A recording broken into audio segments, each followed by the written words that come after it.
Hi! ఈరోజు recipe వచ్చేసి శనగపప్పుతో శనగ కూర చేద్దాము. ఎలా చేయాలో చూపిస్తాను. నేను ముందుగా స్టవ్ మీద ఇలా కుక్కర్ పెట్టుకున్నాను.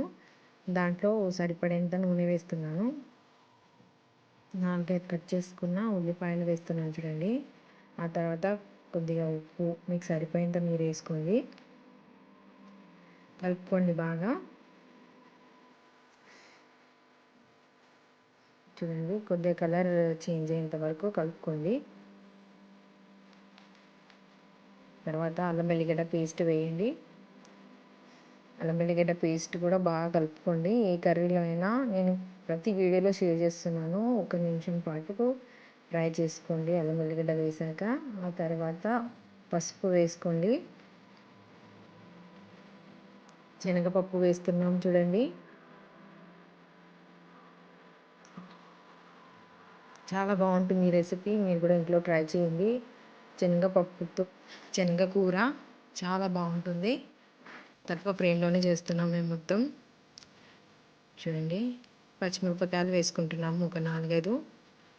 దాన్ని కూడా బాగా ఫ్రై చేయండి తక్కువ ఫ్లేమ్లోనే. ఇలా ఒక 2 నిమిషాల పాటు అన్నీ ఒకటి ఒకటి వేసుకున్నాక ఫ్రై చేస్తూ ఉంటే కర్రీ అనేది టేస్ట్ ఉంటుంది. ఇప్పుడు శనగపప్పు వేసినాక పచ్చిమిరపకాయలు వేసి కూడా ఫ్రై చేసుకుంటున్నాం కదా. ఇప్పుడు శనగ ఆకు వేసుకొని తక్కువ ఫ్లేమ్లో ఇలా 1 నిమిషం పాటు ఫ్రై చేసుకోండి. చూడండి, మొత్తం వేసేసుకుంటున్నాం కదా మేము.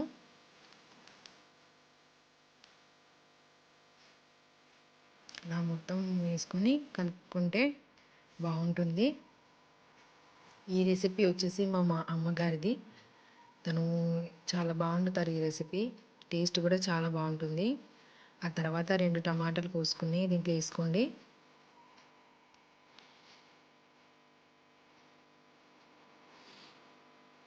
అంత తక్కువ ఫ్లేమ్లోనే కలుపుకుంటున్నాం మేము. మీరు కూడా అలానే కలుపుకోండి.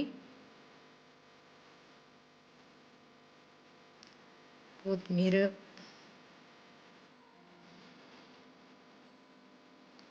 ఇంకా మెంతి కూర కూడా యాడ్ చేస్తాము. మెంతి కూర వేయడం వల్ల టేస్ట్ బాగుంటుంది. చూడండి, వేసాము కదా, చూస్తున్నారు కదా. మొత్తం కొద్దిగా నీళ్ళు వేసుకొని కారం కొద్దిగా లైట్గా వేసుకోండి. పచ్చిమిరపకాయలు వేసాము కదా, కొద్దిగా లైట్ కారం వేస్తే చాలు. ఆ తర్వాత ఇక చూడండి, కొద్దిగా తక్కువ ఫ్లేమ్లో ఇలా అయ్యాక కుక్కర్ పెట్టేయండి. ఇలా చూడండి, అయిపోయింది. టేస్టీ శనగపప్పుతో శనగ ఆకు. Thank you.